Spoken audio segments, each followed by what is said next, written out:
ዛሬ የአብይ ጾም አራተኛው እሁድ ላይ ያለነው መጻጉዕ ስለ መጻጉዕ ዮሐንስ ወንጌል ምዕራፍ 5 ከቁጥር 1 ጀምሮ ያለውን ታሪኩን ለማንበብ ሞክሩ። ጠቅለል ባለ መልኩ ግን ታሪኩ ምንድነው? እንደው አንድ ሽባ ነበረ የአልጋ ቁራኛ ለ38 ዓመት ያህል በአልጋ ላይ የተኛ እና ከዚህ ህመሙ ለመፈወስ ወደ መጠመቂያው እንኳን ገብቶ እንደው ድህነትን እንዳይሞክር ሰው የለውም፣ ብቻውን የሆነ ሰው ነው እና ጌታችን እንዲህ ያለውን ሰው አየው። ጌታችን ኢየሱስ ይህንን ሰው አየውና ልትድን ትወዳለህ አለው። እና መዳን ይወዳል፣ መጻጉዕን መዳን ይፈልጋል። ግን ሰው እኮ የለኝም አለ። ወደዛ የሚያደርሰኝ ምን የለኝም? ሰው የለኝም፣ ሰው የለውም። እና ሰው ለሌለው ለዛ ለመጻጉዕ ጌታ ግን ደረሰለትና ተነስ አልጋን ተሸክመ ሂድ አለው። የዛን ሁሉ ዓመት ኢማጂን በእንደዚህ አይነት ህመም ተወጥሮ ታጥሮ ተይዞ የነበረውን ሰው ጌታችን ኢየሱስ ተነስ አልጋን ተሸክመ ሂድ አለው። ምን የሌለውን? ሰው የሌለውን።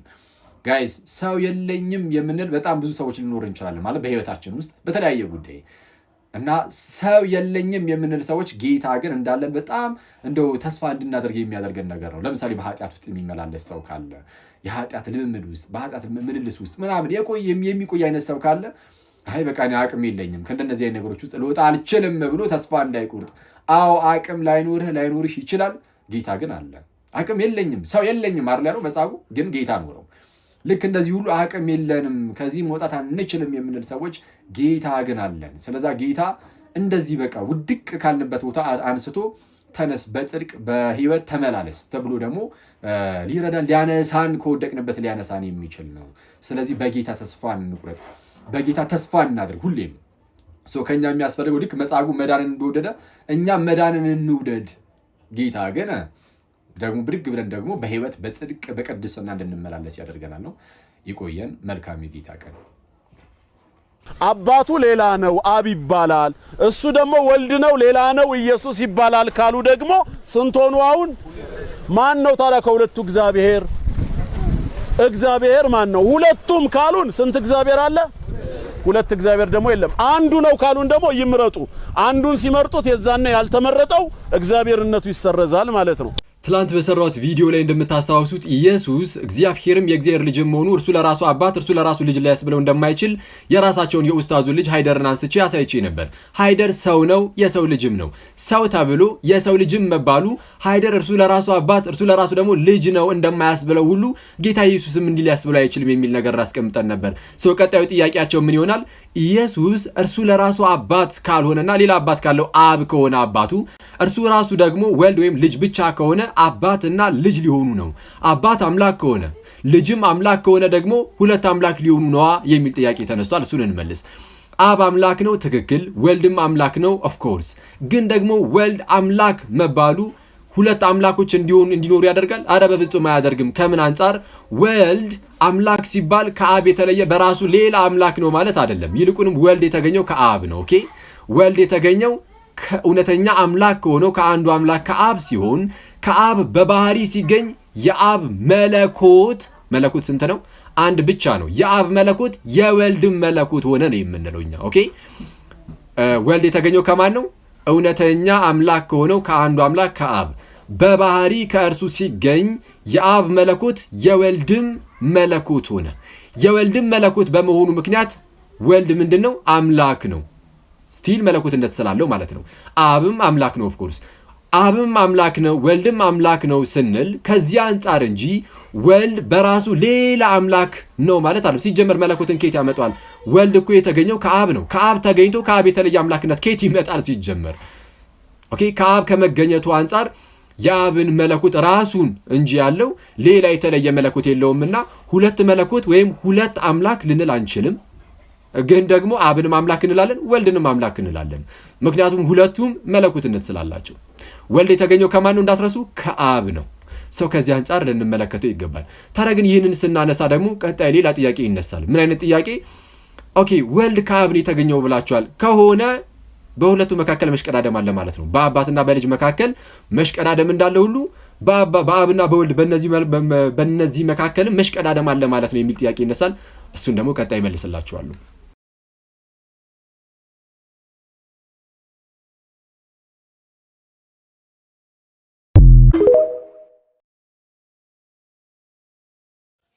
أرى لله بالله السلام عليكم حبيبي بالله ይህን ህልም ፍታልኝ። እኔ ባለትዳር ነኝ እና ብዙ ጊዜ በህልሜ ከሌላ ከማላውቃቸው ሴቶች ግንኙነት ሳደርግ አያለሁ። እናም ያው ጀናባ ሆኜ ነው የምነሳው ብዙ ጊዜ። እስኪ ፍታልኝ። ከማታውቃቸው ሰዎች ጋር ባለትዳር ሆነ ግንኙነት መፈጸም ማለት ጥሩ ነው፣ ቆንጆ ነው። ይሄ የሚያሳየው በአንተና በአላህ መካከል ጥሩ ግንኙነት መኖሩን ያሳያል። ከዛ ተጨማሪ አላህ ሱብሓነሁ ወተዓላ ወደ ተሻለ ደረጃ በህይወትህም እንደዚሁም ደግሞ በቤተሰብ ጉዳይ ወደ ተሻለ ደረጃ አላህ ከፍ እንደሚያደርግህ ወደሱም የምትጠጋና ላቅ ያለ ቦታ እንዳለህም ማመላከቻ ጭምር ነው። ኸይር ነው፣ ጥሩ ነው። ዱዓ ያስፈልገዋል። ዱዓ አድርግበት።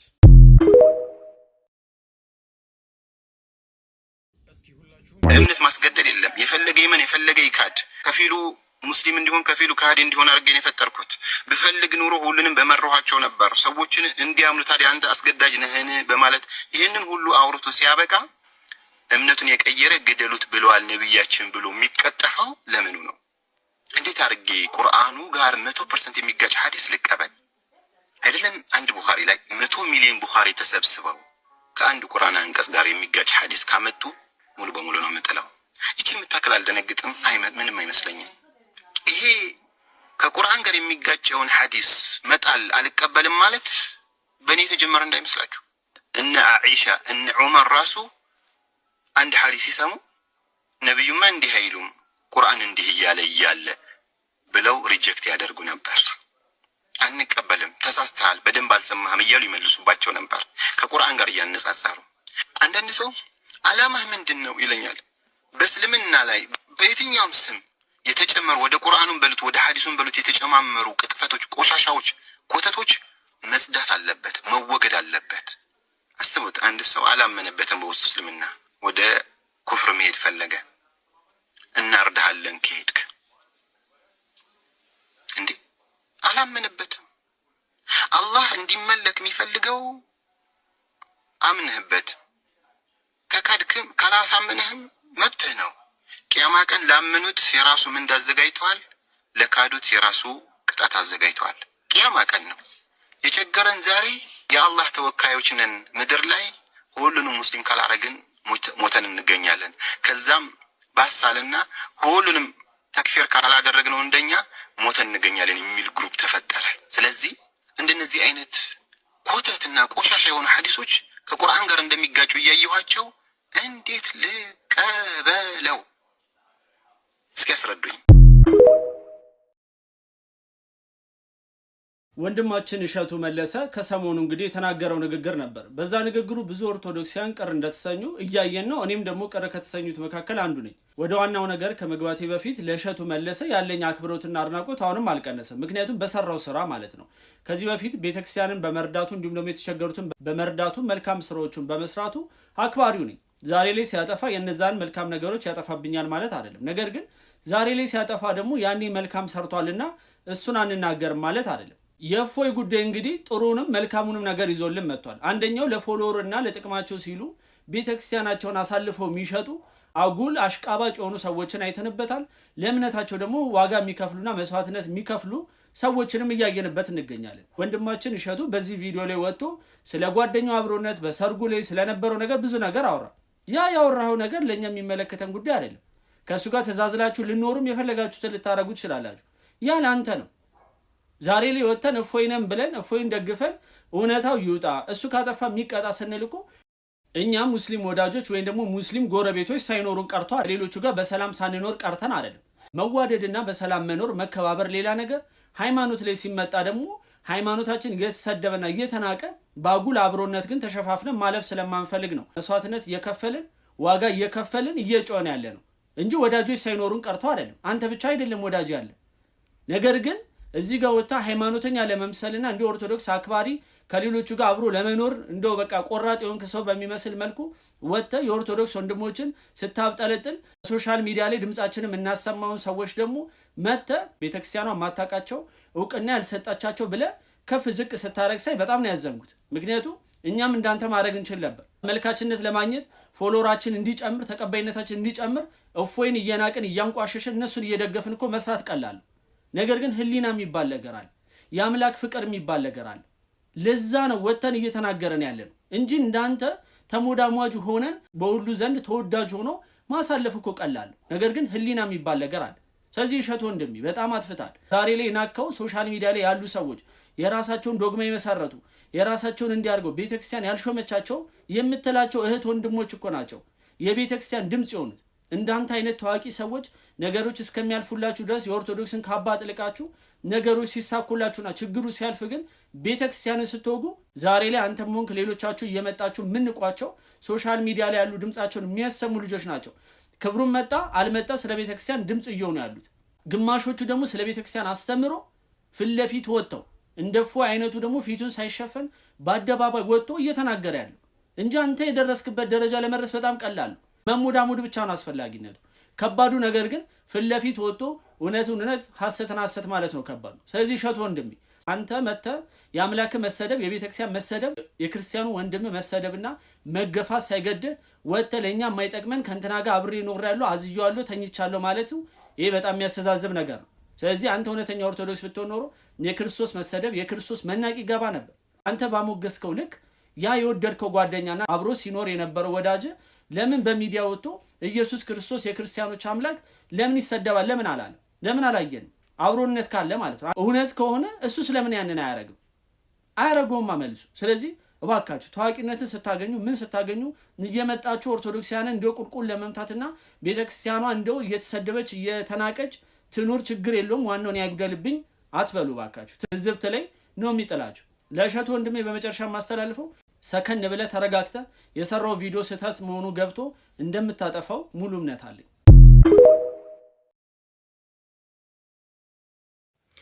ሰላም ጤና ይስጥልኝ። በፌስቡክም በቴሌግራምም በዩቲዩብም በቲክቶክም ለምታዳምጡን ይሄ ቪዲዮ ከደረሳችሁ ስለኔ ያሳሰባችሁ ሁላችሁም እኔ ሰላም ነኝ። በጥሩ ጤንነትና በጥሩ ሁኔታ ላይ ይገኛለሁኝ። የተለያዩ ፖስቶችን ከኔ ጋር የተያያዙ ተመልክቻለሁኝ። ምንም ነገር የለም። የተሞከሩ ነገሮች ነበሩ። ራሴን በበቂ ሁኔታ መከላከል እችላለሁ። በበቂ ሁኔታ ለተፈጠሩ ነገሮች በቀላሉ ማለት ችለናል። ቀጣይም ለሚፈጠሩት በበቂ ሁኔታ ራሴን መከላከል በማንኛውም ሁኔታ እችላለሁ። ከአሁን በኋላ ላሉትም እንደዚህ አይነት ለማደናገር ለሚሰሩ ክርስቲያኖች ነቅታችሁ ከጎናችን እንድቆሙ ኢንኬዝ ችግር ካልተፈጠረ ማታ እንገባና ያለውን ነገር በመረጃ እና በማስረጃ ብዙ ነገሮች የምንገልጽላችሁ ይሆናል።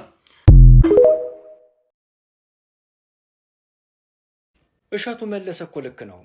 እሸቱ መለሰ በእሸቱ መለሰነቱ የተናገረው ሐሳብ እኮ ልክ ነው። እሸቱ መለሰ ድምፄን እንደዚህ ከፍ አድርጌ ስምህን እየተጣራው ቪዲዮ በመስራቴ በጣም ይቅርታ ይደረግልኝ። ቢካዝ አይ ሪስፔክት ዩ ሶ ማች ማ ብራዘር። እያንዳንዱ የምታደርጋቸው ነገሮች ምናምን ከአእምሮ በላይ ናቸው። በጣም ነው ማከብርህ፣ በጣም ነው የምወድ። እንዳንድ ኦርቶዶክሳዊ ግን ማለት ነው በዚህ ወቅት አልናገርም ብትል ምን ይቀነሳል? እኛ ኦርቶዶክሳውያን ባለማህተቦች እንዲሁነን ወተን ለምን ብለን ስንናገር ሐሰትን እየመሰከርን ነው እንዴ? ሰላምን፣ ፍቅርን፣ አንድነትን፣ አብሮ መኖርን ትተን ጦርነት እያወጅን ነው እንዴ? እውነታችን ተረግጦ በሐሰት ተከሰን እኮ የሞት አደባባይ ላይ እንድንቆም እየተሰራብን ስለሆነ እኮ ነው። የሚጮህልን ለኛ ብሎ የሚቆም አባት ስለሌለን እኮ ነው የምንጮኸው። የትኛው አቅም ያለው ሰው ነው አሁን የክርስትና እምነት ተከታይ ማህበረሰቦችና የእስልምና እምነት ተከታይ ማህበረሰቦችን ማህበራዊ መስተጋብራቸውን መግለጽ የሚችል ቋንቋ ያለው የትኛው አካል ነው? ማን ለየትኛው ኢትዮጵያ ይጠፋዋል? ግን በዚህ ወቅት እንዳንድ ድምፁ በደንብ እንደሚሰማ ሰው እኔ እንዲሁ ለፍልፌ 2000 ሰው ምናምን ሊያየኝ ይችላል። አይ ነው ግን እንዳንድ ኦርቶዶክሳዊ ይለፈኝ። እውነት ቪዲዮን አላየው ሆነ ነው በአምላካችን ላይ እንደዛ አፋቸውን ሲከፍቱ እንደዛ ሲያላግጡ። እነሱ እኮ በዛን ያህል ልክ ሲናገሩ አምላኬ የምገዛለት ዓለማትን የፈጠረው ክርስቶስ ክብሩ ሊቀንስ እኮ አይደለም። እኔ ግን በስጋ ስለመመላለስ የእምነቱ ተከታይ ይሰማኛል ነው ጥያቄው። ይህ እኮ ነው የሚያንገበግበኝ እንጂ የኔ ክርስቶስማ በመስቀል ላይ እያዳፉት እየሰቀሉት በፍቅሩ ሲማርካቸው የነበረ ነው። ይገባኛል። ዛሬም ድረስ እንዲህ እየተሰደበ በፍቅር ይጠራል። ይገባኛል እኮ። እኔ ግን በስጋ መመላለሰው ይሰማኛል። አሁን ከአስተምሮ አልፎ ማየት አልፈልግም።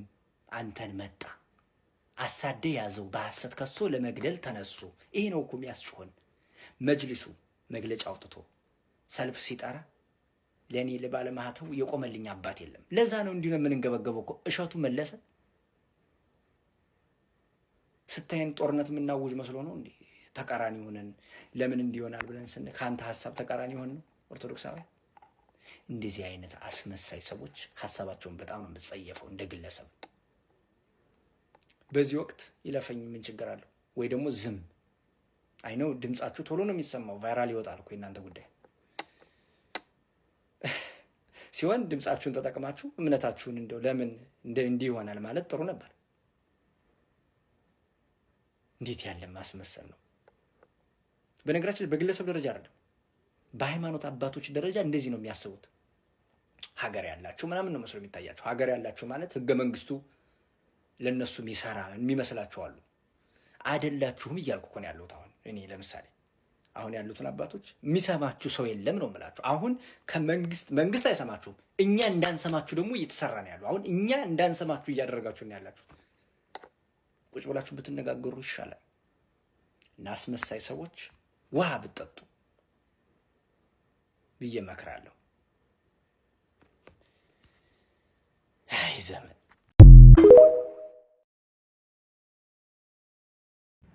ኮሜዲያን እሸቱ መለሰ ስለ ሀገራችንም ሆነ ስለ ትውልድ የምትሰራቸውን ስራ ሁላችንም አክባሪ ነን፣ እንወዳለን። እግዚአብሔር አምላክ ጸጋውን ያብዛልን። በነገራችን ላይ ሰሞኑን የተናገርከው አንድ ንግግር ግን በፍጹም በምንም አይነት ሚዛን ልክ ሊሆን አይችልም። አንደኛ በየትኛውም መንገድ በስድብ የሚቆም አምላክ ወይም ደግሞ በስድብ ሌሎችን በመሳደብ የምንሰብከው እግዚአብሔር የለንም ብለሃል። እውነት ነው፣ ትክክል ነው፣ ምንም ጥያቄ የለውም። ግን ጥያቄው ምንድን ነው እዚህ ጋር ማነው በስድብ እግዚአብሔርን ለመስበክ የሞከረው ወይም ደግሞ በመሳደብ እግዚአብሔር ሊያቆም የሞከረው ማን ነው? ማንም የለም። ኦኬ፣ ቤተክርስቲያን የቆመችው በከበረ የደም ዋጋ ነው የቆመችው።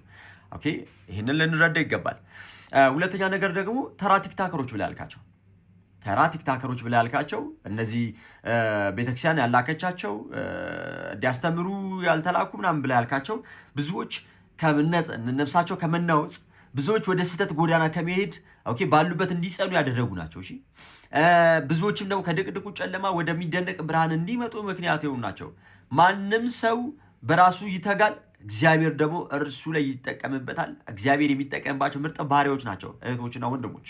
አንተ ተራ ማንም የሚያባል ምናምን ብለህ ያልካቸው ማለት ነው። ሲቀጥል 17 ዓመት ሙሉ ጓደኛ እንደነበር የነገርከን ኢብራሂም፣ እንግዲህ የሰርግህም አንደኛ ሚዜ እንደነበር የነገርከን ኢብራሂም አንድም ቦታ ላይ ወጥቶ እናንተ ሙስሊሞች የክርስቲያኖችን አምላክ ስለምትሳደቡ ትክክል አይደላችሁም ብሎ ግን ሲናገር አልሰማ ነው። አንተ ግን ወጥተህ ባልገባህ ባልተረዳኸው ነገር መጥተህ ኦኬ እንደዚህ ለመናገር በቃ ማለት ነው።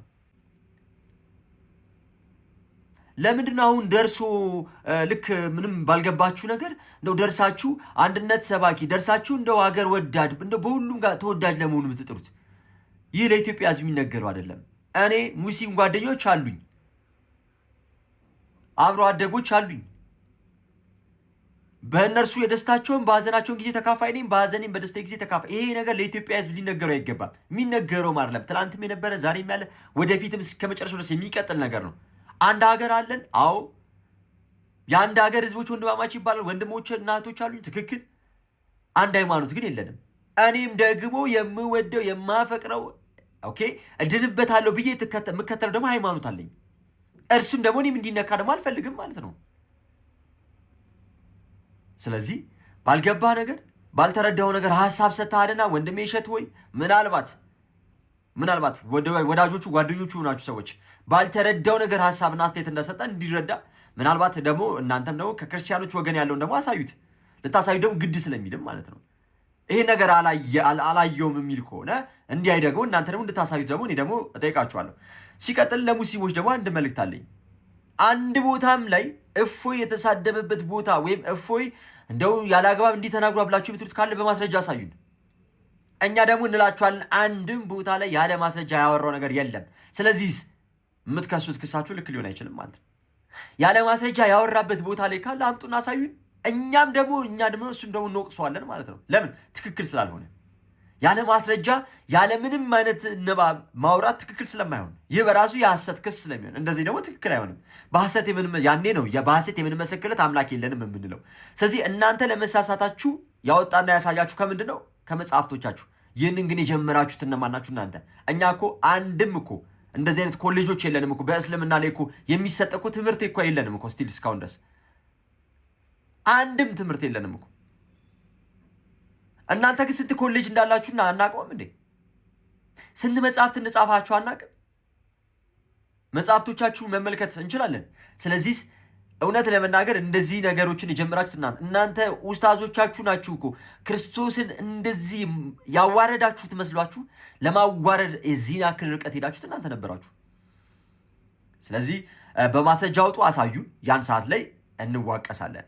ኦኬ፣ ይሄ በሌለበት ሲቀጥል ደግሞ ወንድሜ እሸቱ ነገሩን ባልተረዳህበት ባልገባህ ባላወቅከው ነገር ላይ መታሰብ አስተያየት ሰጥታልና ንግግርን ደግመህ ብታጤነው ደስ ይለኛል። ሁላችሁም ሼር ሪፖስት ኮ ሰሞኑን መነጋገሪያ ከሆነው ከእፎይ ጉዳይ ጋር በተያያዘ የተወሰነ ነገር ለማለት ነው የመጣሁት። እንግዲህ ይሄ ከሐሰተኛ ንግግር ከጥላቻ ንግግር የሌላን ሃይማኖት ባህል እና እምነት ካለማክበር ጋር በተያያዘ በጣም በርካታ ቪዲዮ ነው የሰራሁት። ወደኋላ ሄዳችሁ ልትመለከቱት ትችላላችሁ። እንግዲህ በእፎይ ጉዳይ እፎይ ምንም ይበል ምንም የሃይማኖት ተከታዮች ነብዩ መሐመድን በተመለከተ የተባለው ነገር ተገቢ አለመሆኑ በማንሳት በጣም አስቆጥቷቸዋል፣ ተቆጥተዋል። ይሄ ብቻ የተባለው ነገር ስህተት ለመሆኑ እንደ አንድ ማሳያ ልንወስደው እንችላለን። የተባለው ነገር ትክክል ነው ትክክል አይደለም የሚለውን እንደ አንድ መመዘኛ ልንወስድ እንችላለን። በኋላ ደግሞ የተባለው ነገር በትክክል እንዴት ነው የተገለጸው የሚለውን በማየትም የነገሩን ተገቢ አለመሆን ለማየት እንችላለን። እንግዲህ ይሄ ወንጀል ነው ወይ ከህግ አኳያ እንዴት ይታያል? ደጋግሜ ስላወራሁት እሱን ባጭሩ ብቻ ብዬ ልለፍ። የሌሎችን ሰዎች ሃይማኖት ማንቋሸሽ የሌሎችን ሰዎች የተከበሩ ሰዎች አይደሉም። ይሄ ነዋያተ ቅድሳት የሚባሉት ቅዱሳን እቃዎች የሚባሉት እነሱ እንደ የተከበሩ ነገሮች እንደ ቅዱሳን ነገሮች የሚቆጥሯቸውን ነገሮች በሙሉ ማንቋሸሽና መስደብ ወንጀል ነው። እሱ ሳይሆን ጉዳዩ ይሄ ነገር ለምንድን ነው በዚህ ልክ እየተስፋፋ ያለው? ለምንድን ነው ሊታረም ያልቻለው? ለምንድን ነው ከእንደዚህ አይነት ነገሮች ጀርባ እያንዳንዱን ነገሮች ስንፈትሽ ከጀርባ በሺዎች የሚቆጠሩ በሚሊዮን የሚቆጠሩ ሰዎች ያሉት? የሆኑ ሰዎች በሆነ ነገር ላይ ማንቋሸሽ ተግባር ሲፈጽሙ እነሱን የሚደግፉ በሚሊዮን የሚቆጠሩ ሰዎች አሉ። ምንም አጠራጣሪ አይደለም። ይሄ ማለት አደገኛ ነው ማለት ነው። ይሄ አሁን ከዚህኛው የሰዎችን ሃይማኖት አንቋሸሻችሁ ከሚለው ነገር ከፍ ብሎ ሄዶ የሰው ህይወትን ማሳጣት፣ ንብረትን ማውደም፣ የእርስ በርስ ግጭት መፍጠር ወደሚባል አደገኛ ነገር ሊያድግ ይችላል። ስለዚህ የሃይማኖት ክርክር የምናደርግ ሰዎች በምንከራከርበት ጊዜ ካፋችን የሚወጣው ቃል የታረመና ሌላውን ሰው በምክርና በሀሳብ ልውውጥ ለማሳመን የሚደረግ ጥረት እንጂ መሆን ያለበት ያንን ሰው በማንቋሸሽና በማዋረድ ወይም የዛ ሰው እምነትና አስተሳሰብ የሆነውን ነገር በማዋረድ አይደለም ሊደረግ ወይም ሊከወን የሚገባው። የዛን ሰው የሆነውን ነገር በማዋረድስ ያንን ሰው ማምጣት ይቻላል ወይ? በእርግጥ እንደ አንድ ሃይማኖተኛስ ጉዳዩን ከተመለከት ነው ሃይማኖተኝነታችንስ ይፈቅድልናል ወይ? ሌሎችን ማንጓጠጥ፣ ለሌሎች ክብር አለመስጠትስ ሃይማኖታችን የሚፈቅድልን ነገር ነው ወይ? ሁላችንም እንደ እምነታችን ማለት ነው። አምላካችን የምንለውስ በእርግጥ እንዲህ አይነቱን ነገር እንድናደርግ ነው ወይ ይፈልጋል ወይ ብለን ራሳችንን መጠየቅ መቻል አለብን ብዬ አስባለሁ። ያለበለዚያ ይሄ ጉንጭ አልፋ የሆነ ካሰብነው ልናገኝ ካሰብነው ትርፍ ይልቅ ኪሳራ ይዞ የሚመጣ ቅድም ያልኳቸውን ነገሮች የሚያመጣ ሁኔታ ነው። ስለዚህ የማይሆን ነገር ስናይ አንደኛ ዛሬ የሙስሊሞች ተራ፣ ነገ የክርስቲያኖች፣ ነገ የሌላ ሃይማኖት ተከታዮች ተራ የሆነ በደልን ወይም ጉዳት ማስከተልን ተራ በተራ መሸከምን ከማትረፍ ውጪ የምናገኘው ነገር የለም። ከዚህ በፊት በክርስቲያኖች ላይ ሲደረግ እርስ በርስ በጋራ ኖ ማለት ካልቻለ አይ ዛሬ የኛን አይመለከትም እንደውም እንኳን አደረክ እሰይ ስንል እኛ ላይ ሲመጣ ደግሞ ኖ ለምን ተነካን ማለት የለብንም እና ሁሌ እርስ በርስ ትክክል ያልሆኑ ኃጢአት የሆኑ ወንጀል የሆኑ የማያርሙ የማያንጹ ነገሮች ሁልጊዜም በዋጭሩ ኖ ማለት መቻል አለብን። እንደዚህ አይነት ሁኔታዎች በሚከሰቱበት ጊዜ ደግሞ እንግዲህ መከሰታቸው አይቀርም ነገም ከነገ ወዲያም ምክንያቱም ችግሩ ጥልቅ ስለሆነ መፍትሄ የምንሰጠው በህግና በህግ መሆን መቻል አለበት። በራሳችን እጅ ፍትህን መውሰድ የለብንም። እንደዛ የምናደርግ ከሆነ ነገሩን እናባብሰዋለን። ስለዚህ በስሜታዊነት በቁጣ ወይም ደግሞ ከነገሩ መበደል የተነሳ ይህን ነገር በራሳችን እጅ ለማከናወን መሞከርም አደገኛ ነው የሚሆነው። የበለጠ ችግሩን ማክፋት፣ በዛ ላይ እንደውም ሌሎች ሰዎች እንዲነሱ ማድረግ ስለሚያመጣ በዚህ ነገር ላይ በጣም መጠንቀቅ ያስፈልጋል ብዬ አስባለሁ። አንድ ያየሁትን ቪዲዮ አውርቼ ላጠናቅ። በኢትዮጵያ አየር መንገድ ውስጥ አንድ ጭስ ይነሳና ሰዎች ከጭሱ የተነሳ አውሮፕላኑ ይወድቃል በሚል ፍርሃት ጸሎት ወደ አምላካቸው ያደርሳሉ እና ይህ ቪዲዮ በማህበራዊ ድረገጽ ተሰራጭቷል። እና በዚህ ጊዜ ሰዎች ቪዲዮ ውስጥ ሰዎቹ እንኳን ዳኑ ወይም ደግሞ እንደየ ሃይማኖታቸው ቴንኪው አይደለም እያሉ የነበረው እነሱ ካሉት አምላክ በተቃራኒ ያዳነህ እኮ እሱ አይደለም እከሌ ነው እያሉ ይሄ ርካሽ የሆነ የሃይማኖት ትርፍ ለማግኘት አይደል፣ ፖለቲከኞች ይላሉ አይደል፣ ርካሽ የሆነ የፖለቲካ ትርፍ ለማድረግ ተብሎ የተደረገ ነው የሚሉት አይነት ሃይማኖትም ላይ እንደዚህ አይነት ነገሮች አሉ። እና አንዳንዴ ስለ ሃይማኖታችን የምናወራው ከሃይማኖታችን ቀናይነት የተነሳ ነው ብሎ ለማለት ከሚያስችለው ወተን ይሄ መታበይ የኔ ይበልጣል የኔ ነው ትክክል ብሎ እንትን ከማድረግ የመጡ ነገሮች ይታያሉ እዚህም እዛም። ስለዚህ እነዚህ ነገሮች በጋራ በሚያንጽ መልኩ አደጋ በማያስከትል መልኩ ነው ልናርማቸው የሚገባው። ሰላም።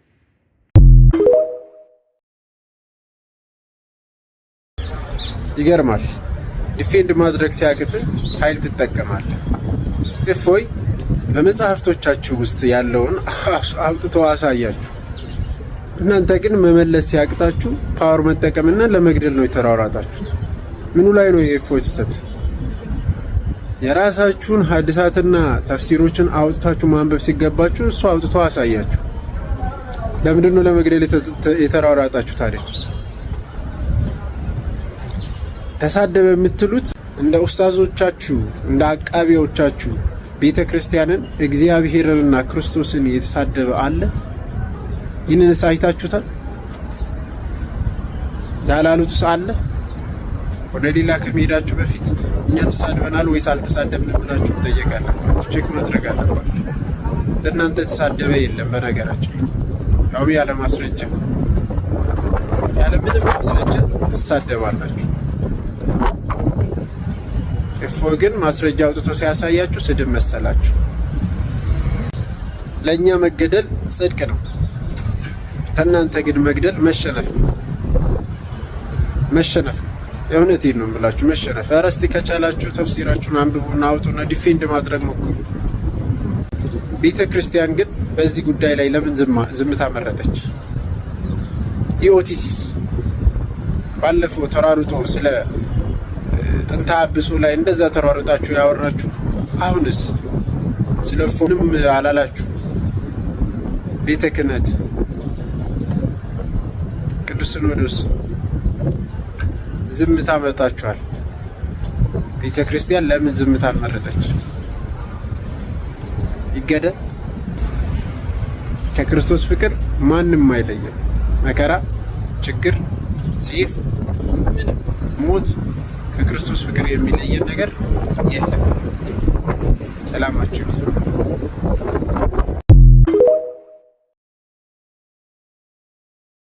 እፎይ ልበል ልዘምር ሆነኛል ጌታ ክብር። እፎይ ልበል ልዘምር ሆነኛል ጌታ ክብር።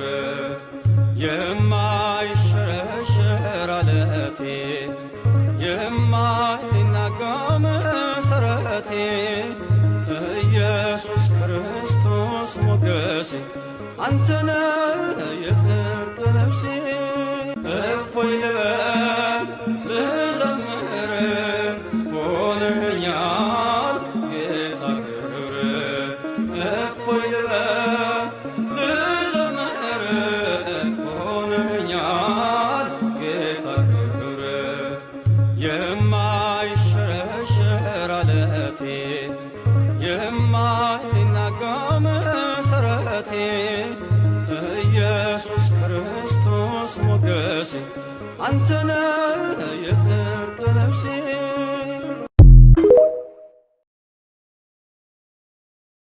እኔ ንጽጽር ላይ 1 ዓመት ከ2 ወር ከ3 ወር እንደዚህ አካባቢ ሆኖኛል።